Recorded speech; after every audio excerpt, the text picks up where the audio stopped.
Hey, you like cars? We're back again.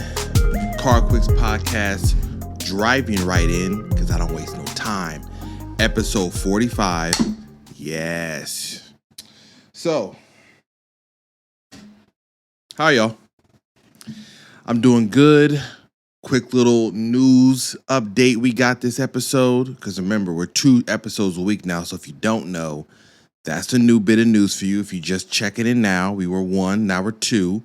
Last episode was about the auto show, and I got some really good feedback from the people that actually develop and are behind the scenes on the auto show. So that was really cool to get that feedback. Like I said, the podcast is doing what it needs to be done, and maybe, who knows what the future holds. But if I can be a part of anything dealing with the Houston Auto Show to make that better, I am down. Now, what's going on? There's some cool news. Let me give you something. I got to straighten up my chair real quick. It was a little crooked right now. So BMW has been teasing the M5 Touring for a while now.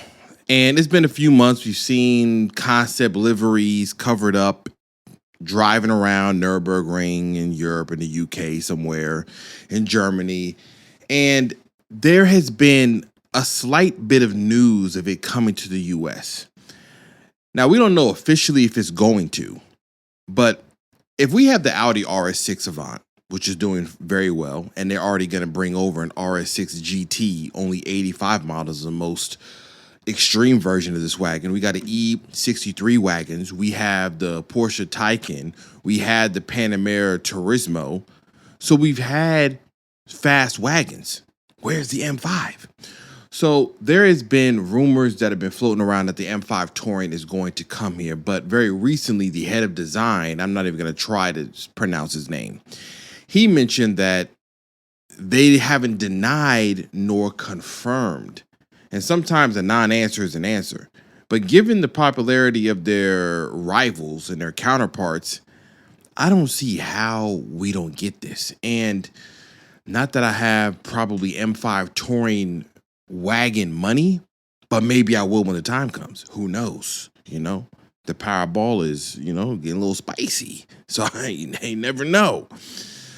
But they haven't officially said anything, but I always like to think about the fact that that would probably be one of the coolest things that could happen as far as the fast wagons, because you'll have you have the whole lineup. You have Audi, you have Mercedes, you have Porsche, and that's like the full, we don't have a CTSV wagon anymore, but when we did, that was a part of the same thing with the fast wagons. And there's not many of them. It's a very niche thing. I am one of those fast wagon lovers. We're a very small amount of people. So we don't know. It might maintain its unobtainium status in Europe. But adding to the unobtainium, so Ford announced in Europe a certain truck, right? And it's called the Ford Ranger MSRT. Now, you can see the pictures of this thing. This is truly a street truck. Like in the essence of a SEMA build, in the essence of the X-Runner from Toyota when they did the Tacoma, in the essence of like mini trucks, lower trucks, Pandem wide-body Tundras. This is a look that has been done a bunch of times by the aftermarket. And here we have Ford giving us a factory-built street truck. Let me tell you what this has. We're talking about wide bodies. Yeah, flared out. You see the rear bed. You see the front fenders. 21-inch wheels, lowered.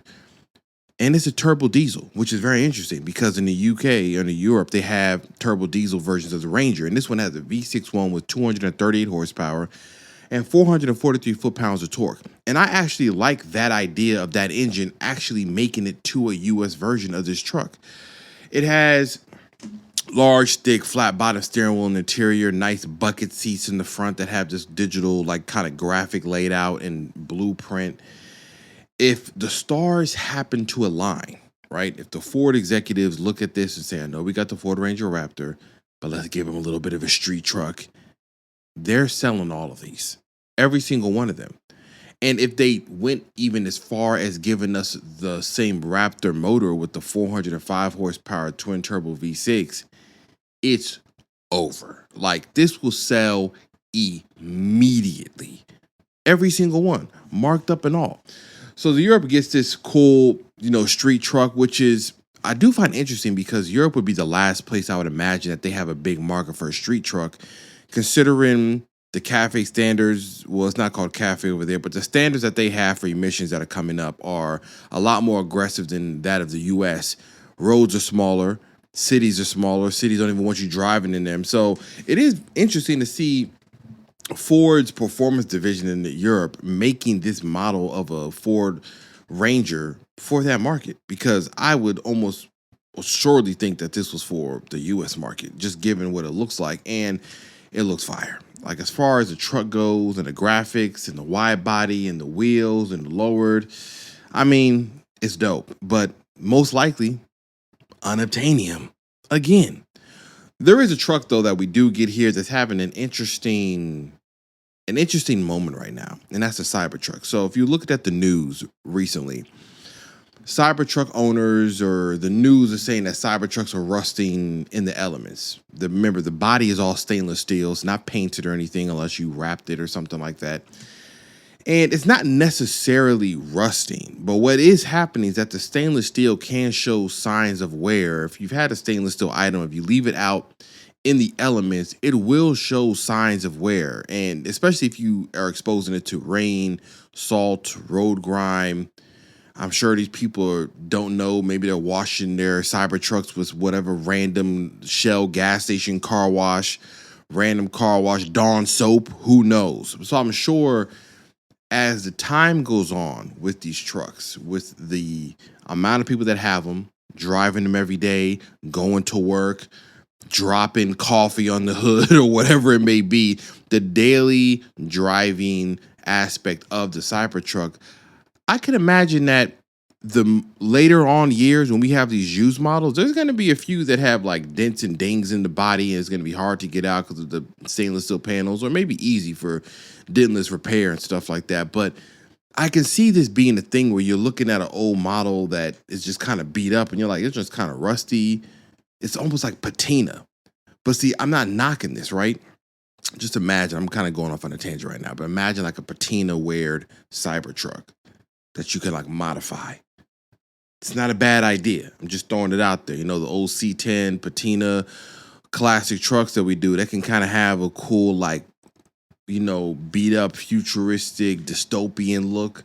I'm sure somebody's going to do this, right? As they talk about this rusting, I'm almost positive either somebody's going to wrap theirs to look like it's rusting, or they're going to actually do it to the stainless steel and just drive around with it. And hey, listen, I'm not really knocking that. If you've ever listened or watched, not listened, but if you ever were in the interwebs years ago when a certain gentleman made a rusty BMW lowered on BBS RS wheels, then you know where I'm coming from. If you don't know, just look up Rusty, look up Mike Burrows from StanceWorks.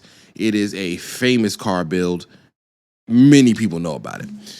But getting to some talking about the future, Chrysler released a concept car. I mean, certified concept in the purest form. And I appreciate that because I like concept cars. I think they're cool, they're fun, they get people excited about whatever the future may or may not be.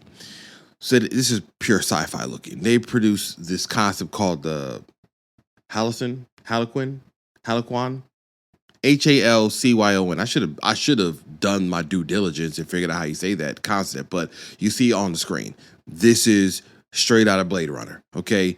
As futuristic as it can look. Now, I will say this. We're just going to get the elephant out the room. This is not necessarily reality, okay? If you're looking at this hoping that the next Chrysler 300C is going to look like this, I have some waterfront property to sell you in Nevada, okay?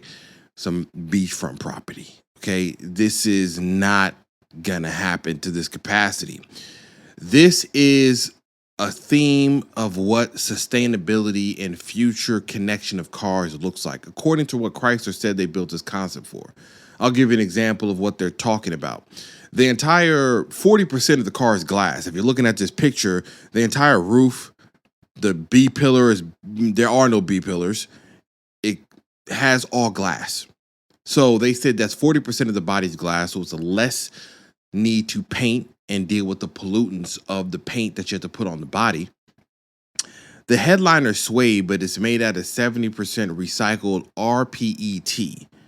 And the R is for recycled. The PET is for polyethylene terephthalate. Yo, look, I tried, okay? I tried. I'm not a chemist. The overall design mirrors that, right? We want to show ways of reducing the carbon footprint, pollution, recycling. The emblem that they redesigned for this concept car is made out of crushed compact disc. So you see the theme they're going for. They're going for sustainability, recycling, technology. But what's the technology, right? Because looking at this car, it has suicide doors or doors that open up opposite of each other that have also a hinge at the top that opens up further, that offers even further headroom. The driver's seats can slide to the center of the car. The steering wheel and the foot pedals are drive-by-wire, so they can actually tuck themselves away and be stored away when you shut this car off. So it's very much about transporting you, but almost having you be leisure in your activities. So they had some ideas they were throwing out with this concept. I was reading the article, they were saying, imagine augmented reality windshields. Now, if you remember a few podcasts ago, the Porsche, I think it was the Macan or the Panamera, talked about how they had this idea of a augmented reality windshield where you would have all the information that you're navigating towards kind of being right in front of you, so that when you're driving and you're seeing destinations or things that you want to go to, they kind of show up right on the windshield. Now, they are trying to do the same thing, but they're taking it a step further, right? We're going very far into the future, into sci-fi. They're taking always connected technology. So I'll give you an example, right? They said, let's say you're in your house. Car's in a driveway. It's in a parking garage. It knows your commute because it's always on, right? It's checking the navigation, checking the traffic, and it notices that there's an accident. And your normal time that you leave at 7:30 is needing to be bumped up. So it notifies you via an app or something saying, hey, I noticed that there's an accident on your route to work. There's no alternatives. You need to leave your house 10 minutes early. And it notifies you. But then it goes even further. It said, imagine you had a magnetic keychain, key fob on your waist.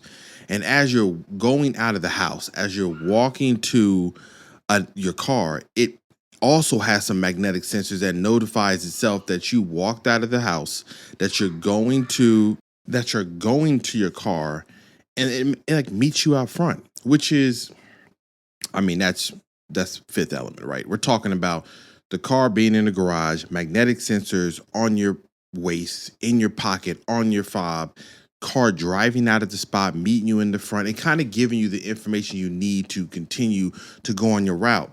But there's a problem there, right? The tinfoil hats are going to be secured on people's head, and for good reason. Because when you're thinking about cars knowing your whereabouts, your driving patterns, your commute to work, your address, your GPS location, your physical location to yourself to drive up to you, it's all data. It's all data driven. How hackable is it? Who's controlling it?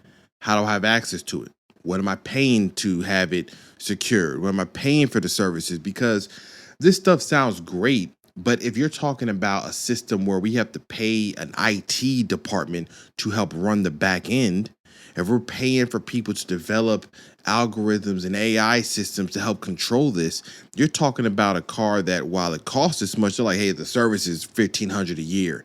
It's $2,000 a year to get this car to do what it can do. So it's obviously definitely for the future. It sounds cool. The car looks cool. I like how it looks. And there is a part of it that has some reality. Like the 800-volt battery system that they have in this concept with the graphene batteries is something that is moving on to the next, phase of EVs. Now, Chrysler, I'm gonna be frank here. They got a lot of other things to worry about necessarily than a concept this crazy, right? I don't even know what they're going to do next, right? The most exciting thing they had going on was the fact that the 300C had gotten a Hemi inside of it again. And right now, the aftermarket, the coolest thing about a 300C is the Hellcat engine swaps. So outside of a Pacifica, if you care about a minivan. So I don't really know what's going to happen next or what they have going on next, but it's something that's coming. And just seeing the concept, though, I'm not knocking it because concept cars are cool, and it shows auto manufacturers actually are still trying to create and do these things. But back to reality. So Aston Martin announced the 2025 Vantage, and well, they're shooting 100% from the field for beautiful car designs because this looks amazing. And I've said it before, Aston Martin produces one of the best looking coupes, sports cars, supercars on the entire market, okay? Bar none. There is no debating. If you see the Aston, look at the picture. If you're telling me this don't look good, then I'm going to tell you to go get LASIK. So there's no V12, unfortunately, but we get a hand-built 4-liter V8 making 655 horsepower, 590 foot-pounds of torque. That's a 155 horsepower increase, an 85 foot-pound increase over the last year. Listen, if you're currently in the dealership and you happen to be listening to CarQuicks and you're about to sign your dotted line for 2023-24 Vantage, I don't care what the deal is. You can't come up with another 155 horsepower unless you're doing some wild supercharging, bigger turbo thing, because that's what Aston had to do. We got bigger turbos, improved cooling, modify cam profiles, modify compression ratios, all of that to help achieve this additional horsepower. Now, there is a knock. I don't really have many complaints because you see how this thing looks. There's no manual. And I know the people that don't really care for manuals are like, yo, y'all got to stop.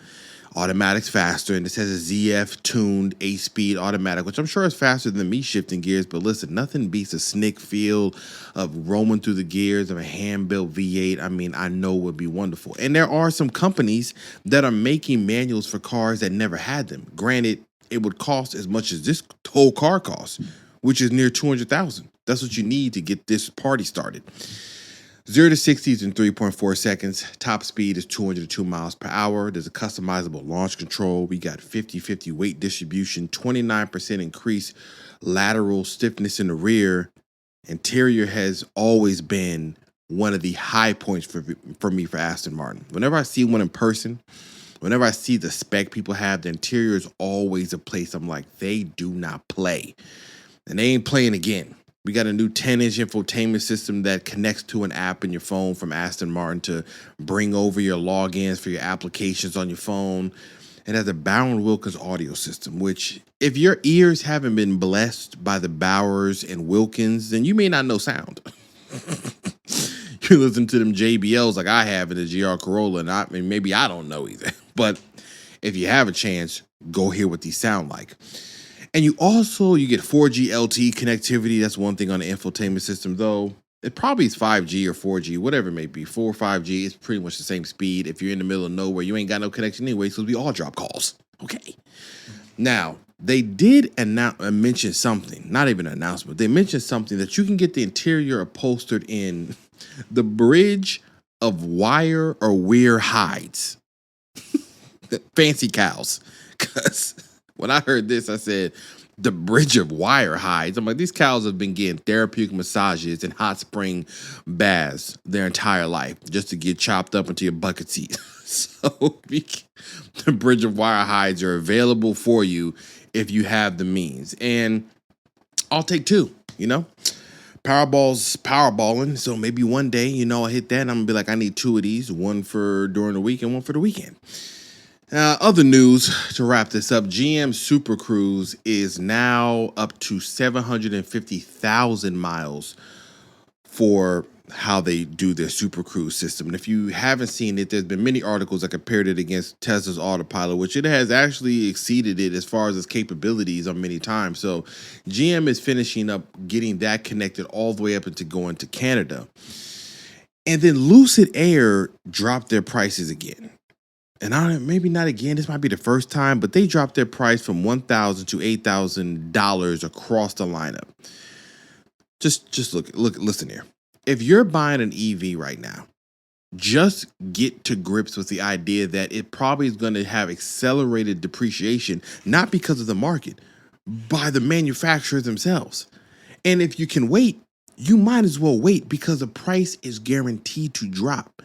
Wait until the likes of these Chinese companies like BYD start releasing electric cars into the US, because it's going to happen. It's not an if, it's just when. And when they do, and they are purposely going to undercut the likes of Tesla, Lucid, and Rivian, it's going to be Fruit Ninja on these price tags, okay? Sliced and diced.